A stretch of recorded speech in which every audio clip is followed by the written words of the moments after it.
Welcome back to another Owen Smith 30-minute review.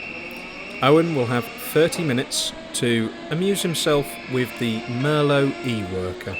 After 30 minutes, he will tell us his thoughts on the machine and make a final verdict.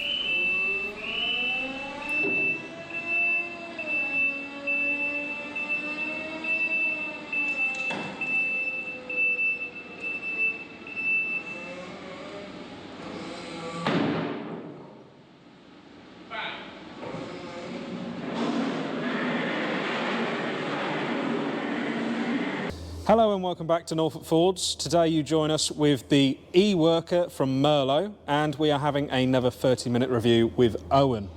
Owen, you've had a little less than 30 minutes. We didn't really have the work to do, did we? I'd already pushed up the wood chip pile. Yeah. But you've had a play, and I had a play. Talk us through the machine. Well, it's very strange. I say it's strange for me. I've not got any experience of electric forklifts, but anybody who's works in environments where do have electric forklifts, this probably isn't going to be that unusual.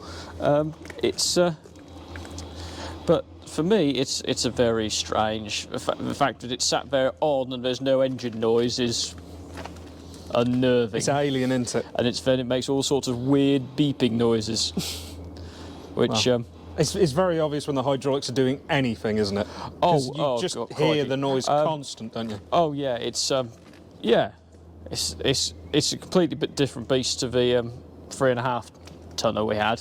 It's you can't expect too many hydraulic functions at one time.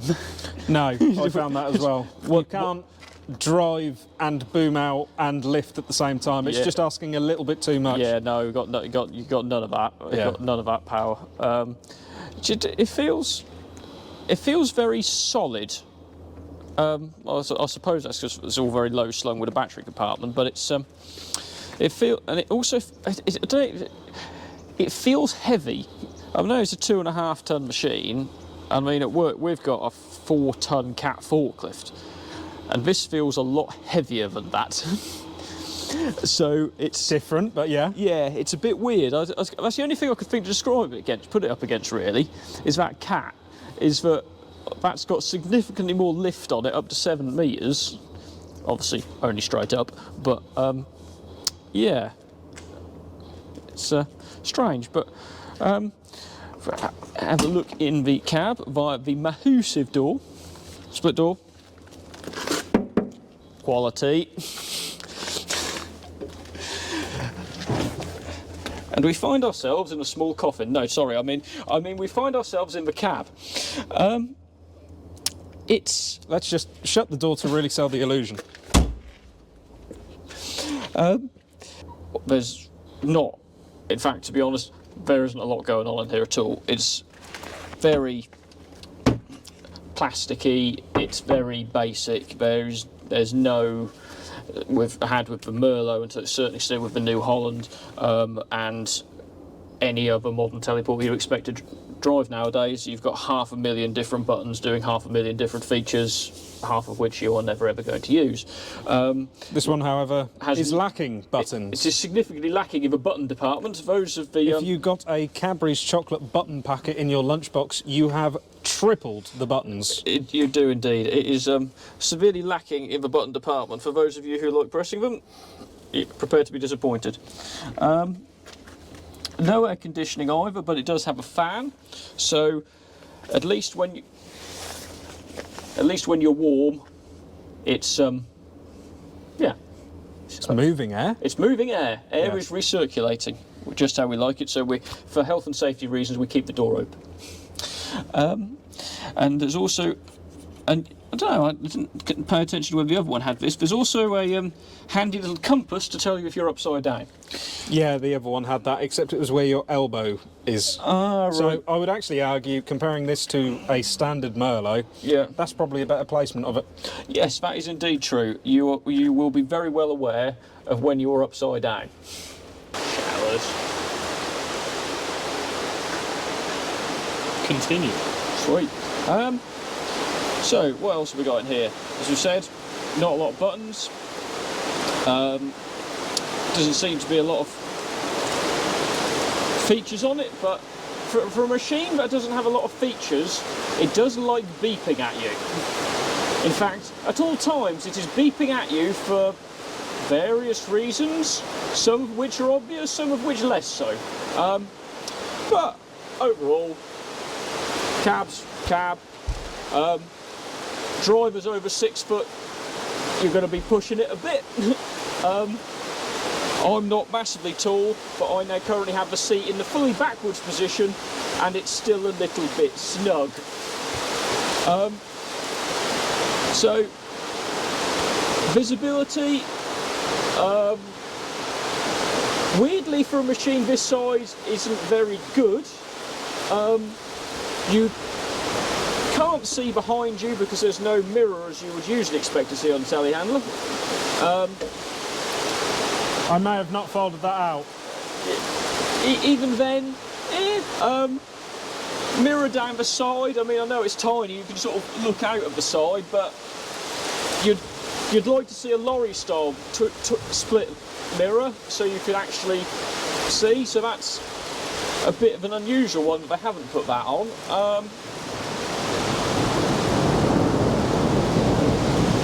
Is there something scary about sitting in an electric vehicle in a lightning storm? Well, you know, these are the things we do in life. Living life on the edge, you know. But it's, I don't know, overall she is what she is. Yeah, but as I was saying, visibility to your right, down the side of the machine, you can probably adjust that mirror a bit better than I've got it adjusted, but it still isn't very good. You definitely, if you've got it on the floor, without booming out, you definitely can't see the other side of your attachment, which isn't great really, but it has to be said that is a little bit of a side boom problem, so we can't really mark it down for that one. What else do we have in here? Only one windstream wiper, so nothing for this one. There is one on the roof, and I believe it's that switch there. Okay. So possibly a little bit afterthought, because I'd have thought they'd have used the space up there next to the lights. But overall it's not too bad. I mean, when you're at maximum reach, you can see it pretty clearly. I don't know whether this is sort of to do with the bulky battery design, but you'd like to see a bit more of a sweep on the cab. It's all very square boxy, much like you would have seen on a Sanderson 30 years ago. But you know, I don't think anyone who's buying this is particularly buying it for its reaching abilities. No, you're certainly not loading a lorry. No, definitely not. Maybe a curtain sider with forks. Yes. Which is probably where we're a little bit of an unfair test, because we are a more traditional agricultural yard, and I feel like the market for this is very much more your sort of food factories, warehouses, all those sorts of places where you want an electric vehicle but possibly need a bit more rugged use outdoors sort of thing. You need the options. So it's an odd multi-tool for somebody that wants a little bit more option without getting a traditional telehandler. But I would say on that point, if you were a warehouse or a food factory or something like that, you're going to have a lot of standard forklifts about, and if your aim is to load lorries and all that kind of stuff, it's a lot easier to load a lorry with a standard forklift, Exhibit A behind us, than it is to load one with this, if you see what I mean. I can imagine this is going to be more aimed at stud farms, so equine, livery yards. You do so stuff. You've got to move bales about, sacks of bedding, all that kind of stuff. But you don't want the noise and you don't want the emissions. It's possibly more of a better fit for that kind of view. Maybe dairy farming, possibly. Although it has to be said, even in that pushing up wood chip, she loses traction very quickly, and that was by no means difficult conditions. No. It's yeah, any form of slippery surface, and I don't think you're going to be going anywhere very fast. But that's just the strange thing about electric motors on any form of vehicle. Yeah. As soon as you have less than ideal traction, you're just going to spin like hell because you've just got such reliable torque. Yeah, it's pushing up. It was ever so strange because, like the last Merlo, you feel she's got a lot of power to give, and it is there immediately. And as you start to push, it's oh crikey, right, okay, we're going to go and shove, and then it almost hits a wall, and the hydraulics, well, are awful. It's not really a kind way of saying that. They are not good. You can't do more than one feature. You can only pick. You have to pick your hydraulic function. You can either lift up, or you can boom out, or you can tilt. Yes. Or you can drive. It doesn't. You can sometimes do a boom out or one of your functions while driving, but you can feel there's a compromise. You can. In the software is dialing something back to give you both. Yeah, and it also feels that you can feel it hit that point when it goes, oh no. No, I've had enough. That's enough. Yeah. We're going to stop now. And you do hit that point quite quickly, which again, heavy use, I think you're going to get well fed up with that point. But depending on what you're going to use it for, if all you're going to do is move a few round bales and some sacks of sawdust about, then you're never really going to hit that point, are you? So. Yeah. I'm a little bit taller than you, Owen. Yeah. And I'm about twice the weight. But I don't think I found it any more uncomfortable than you. No. Like, I'm not used to being in the machine every day, but I didn't feel that coffin-like. I think you probably would. Yeah. After if you was in it for 7 hours. But I didn't find myself uncomfortable or feel like my knees were in my chin or anything like that. Well, that's probably not a bad point actually, because obviously this has a battery, and it's going to have a recharge time. So this isn't a machine. This isn't like your last Merlo, your New Holland, JCB, whatever. If you want to give it a really hard day, you'll fill the tank up in the morning, give it a really hard day. At some point during the day, you're going to have to stop, because it's going to run out of battery. So you're right, it's not from that point of view, it isn't going to be the kind of machine day in, day out you're going to spend a lot of time in. But I feel like at this point it's kind of relevant to bring up what JCB has been saying about electrics, because they've been saying for a long while now that electrics aren't the future. Certainly their focus is more on the excavators and stuff like that, isn't it? Where a lot of those are running split shifts and stuff. Yeah. And this just isn't viable for a split shift. Let's imagine that you could scale this up to, a more traditional size telehandler. Because of the nature of batteries, you can't do a split shift. You can't do what we as farmers would call a full day. No, you can't. You've got to know the limit of the machine, and it will be your best friend. But I think this. But it won't. It won't do any more. But this is where it comes in, because I suppose the other one would be inner city construction sites. Yeah, I think that's a good point. Where you obviously have to have your low emissions, and It's not got the reach though. no, I suppose It's not got the reach and the size to load out on scaffold. Hello. My construction view, for what that's worth, is that it's not got the reach to load out scaffold. It wouldn't take a pallet of brick or block or anything heavier lifted up to a couple of floors. So I can't imagine it being that useful on a construction site. When do you find a use for it then, Jamie? Well, I agree with Owen, kind of livery yards, and I can't imagine it on building sites. I mean, the emissions and the goals in any industry for to be more eco-friendly, I can see that, and I can see it on building sites. Cleaner, less noisy, ticks all those boxes. But if it can't do the work you actually want it to, there's other solutions, aren't there? I do wonder whether you sort of go in the tight access, but even for that, I mean, the turning circle is good, but it's not that good, and it's not noticeably narrower than. It's just oddly stocky, isn't it? Yeah, it's not. So it's a bit of a strange one, really. Now we come round the back of the machine, and there's a panel, and underneath that panel are many things. This motor here is all of your hydraulics, and if you look down a little gap there, that is the drive motor for the rear axle. Yeah, you can just see it there, that's the drive motor for the rear axle.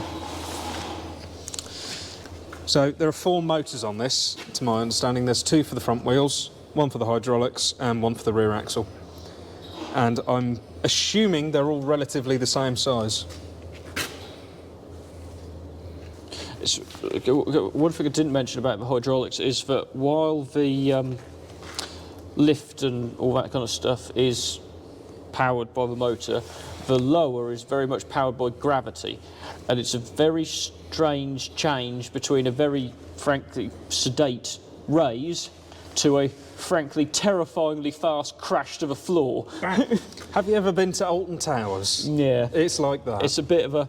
It's take a bit of getting used to. I mean, it's a reasonable sized hydraulic tank. It's not massive, but then again, I suppose if you've got to make room for lots of batteries, you can't have a big hydraulic tank. But so it's that panel. On the back here, you have lighting socket. You have 2 services. Although it would be interesting to see how, considering that the performance isn't that great to start with, what the performance would be reduced by should you dare plug anything in. Another fantastic feature, bearing in mind, normally on here would be your hitch view mirror, or your rear view mirror, of which you have nothing, and yet the most difficult of all hitches to hitch up, the clevis. So good luck to anyone trying to line that bad boy up to anything. Honestly, I have no idea if you can get a proper pickup hitch like we have in the UK, but this machine isn't road registered. I do believe that you can get these road registered. Yeah. So I think it's very much it's there so you can move something. But I would come to the fact, if you want to try and hook that up, yeah, agree. You might as well do it with your eyes shut, because it will make no difference. 2-person job. Yes, very much so. But if we're going on the basis that this may be a good machine for, say, someone like the Environment Agency, who has 3 people on hand at all times, then perfect. Overqualified even. We don't need any of that stuff. Now this is the recharge area. To recharge, you pull that out. That's now just the battery disconnected from everything. You then have an inverter. It's over there at the other side of the shed. Plug that in, same as an electric forklift. We've got a few on the yard. It's exactly the same fitting. It's all fairly standardised, and I dare say your chargers would probably be interchangeable, but don't quote me on that because they're probably different voltages. So it goes back in, nice and easy. That's actually probably the easiest one to pull out. It's quite simple. Because the one on the Mitsubishi electric fork we've got is an absolute pain to just pull up from the floor. Right, me guessing this one entirely. There's 4 motors, as I previously said, and it looks like there are 4 inverters. Just my guess, and I think that's how that works. And I would then assume that this is the brain, or one of many brains. When we reviewed the last Merlo, you made a very big point about the ring of steel around the engine bay and ancillaries. Now, being electric, if any of this is damaged in any way, the consequences could be fairly significant, shall we say. In multiple ways. Yes, this is fiberglass.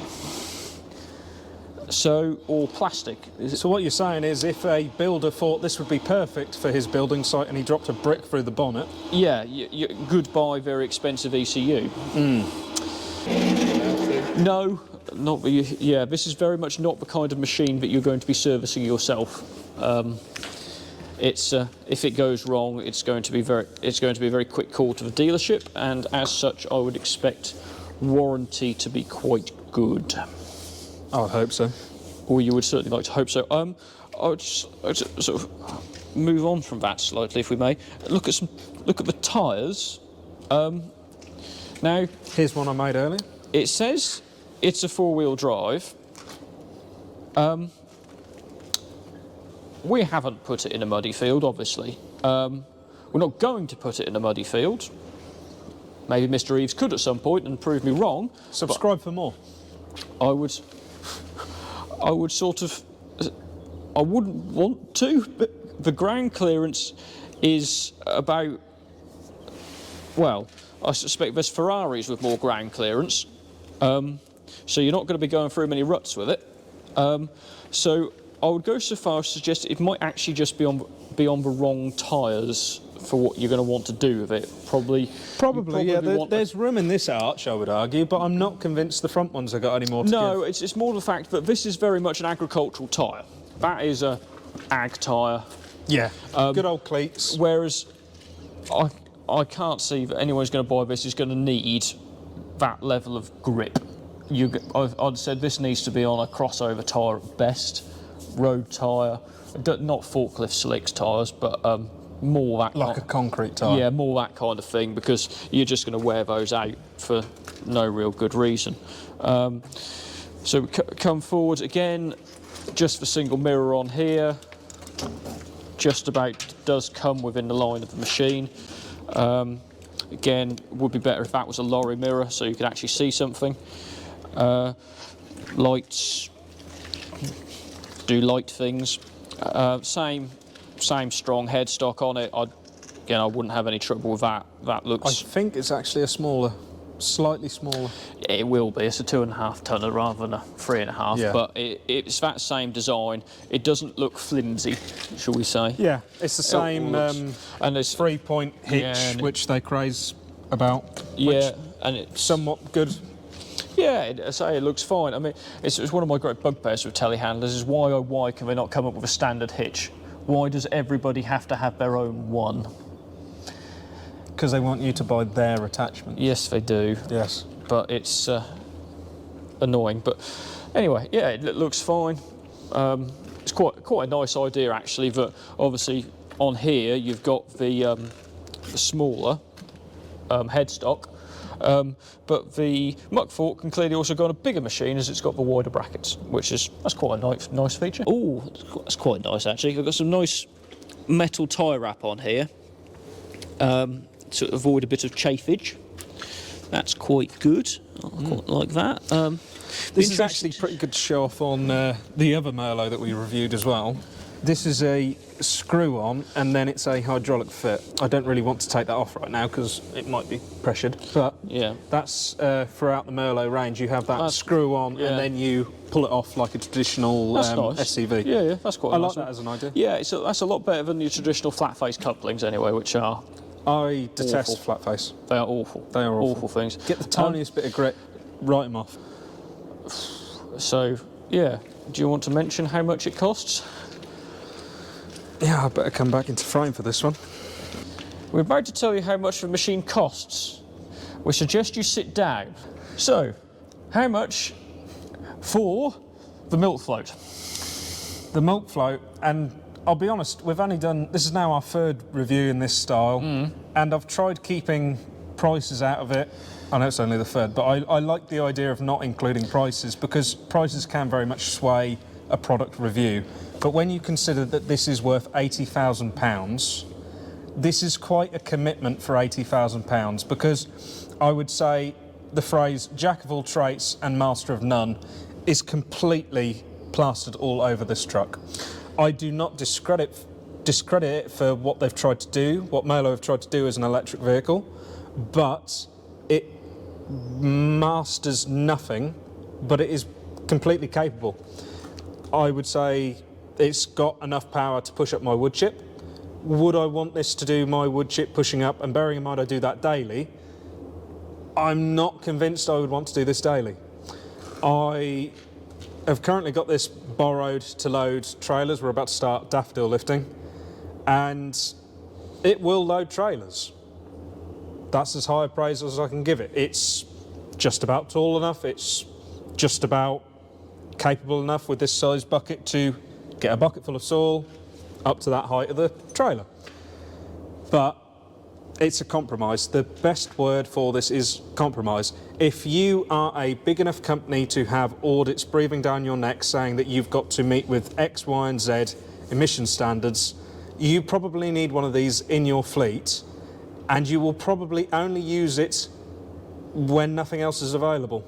It's ticking a box. It's mastering none of the jobs it will do. Don't get me wrong.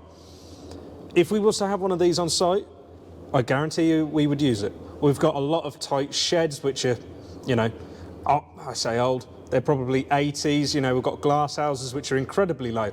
Our last JCB telehandler, we had a lowered cab specially for us so that we could go into our older glass houses just for maintenance. And this would be perfect for one of those jobs. So that's probably the one example where this would probably master that job. But I can think of other ways of doing that same job. So it's still not the crowning machine for anything that I can think of. And we've even had Jamie here, who's lovingly holding the camera. He's in construction, he has lots of experience in construction, and I was really surprised when he said this doesn't quite have a home in construction, because honestly I thought this would be where the market's aimed at. What do you think, Owen? Yeah, I generally agree with you. I can't see. I think the thing that really shoots it down is that price, because you can buy ex-demo, second-hand, perfectly normal sized telehandlers for that price, which are bigger than this, got more power than this, got more reach than this, and are arguably more useful than this. If you are worried about, for example, in your glass houses or anything like that, you would just use a normal forklift. Counterbalance, there's no real benefit to have this, because in my opinion, although this would move pallets and all that kind of stuff about, the visibility around the machine is nowhere near good enough to make that a viable option. No, it's simply not viable to replace a counterbalance. Yeah, your counterbalance will do. As I said, at work we have a 4-ton, 7-metre, I think it's 7-metre, I could be wrong on that one.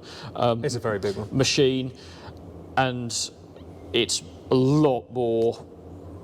It can do a lot more jobs in a way than this one can. And I dare say it's a quarter of the price. It's a lot smaller, and sort of diesel engine, all that kind of stuff, and yeah, it's nowhere near that price. So this is, yeah, I'd have said this is going to be livery yards, that kind of thing, where money is.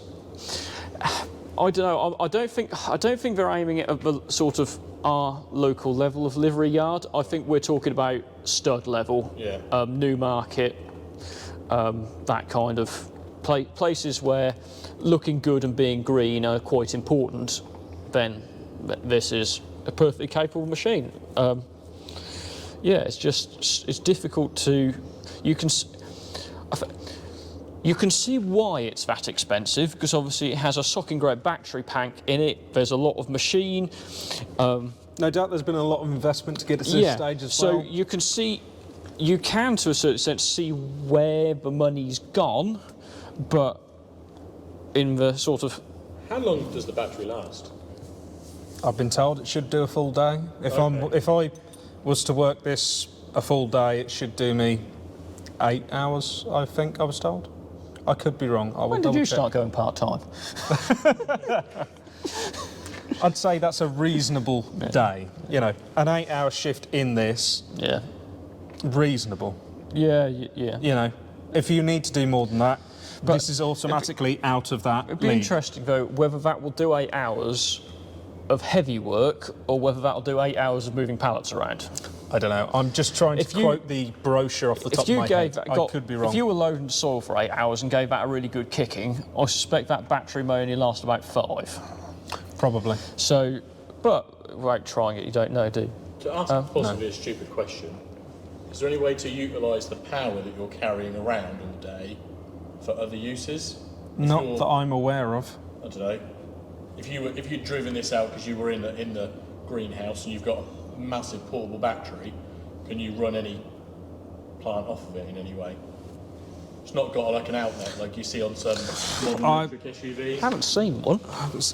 The only outlet I've seen on a machine like this. If you come here, Jamie, just says there, USB charging only. That may be its limit.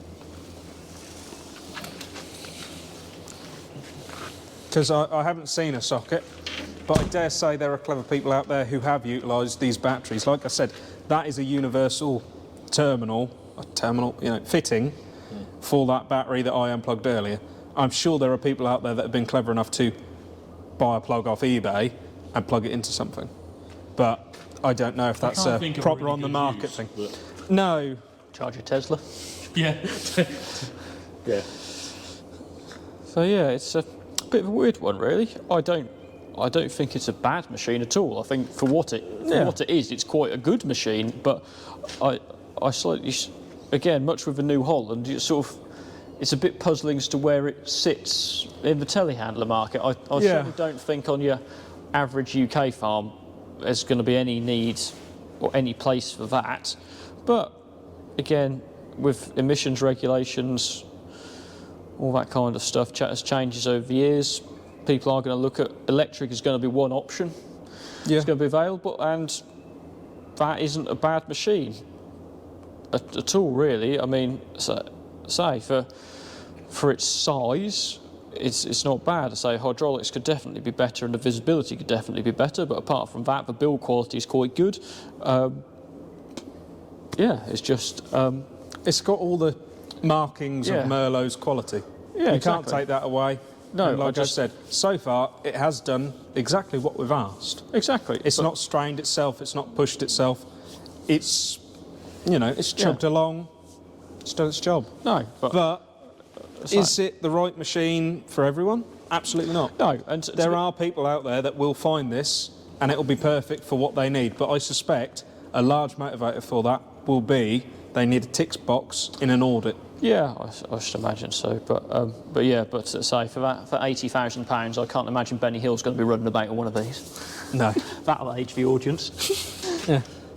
Anyway, as I was saying, while I was a technician at Doubledays, I remember Kramer brought out an electric loader, but that was not a side boom. That was a centre boom pivot steer with a cab above the battery. I remember that being a lot wider cab, a lot more comfortable, but I never had to play with it. I never really saw much of it. But if anybody knows about those Kramers, those electric Kramers, leave us a comment and let us know. How does this compare to a product that was out probably 4 years ago? Ben Burgess, hit us up. If you've got one on demo, I'd love to have a look. So would Owen.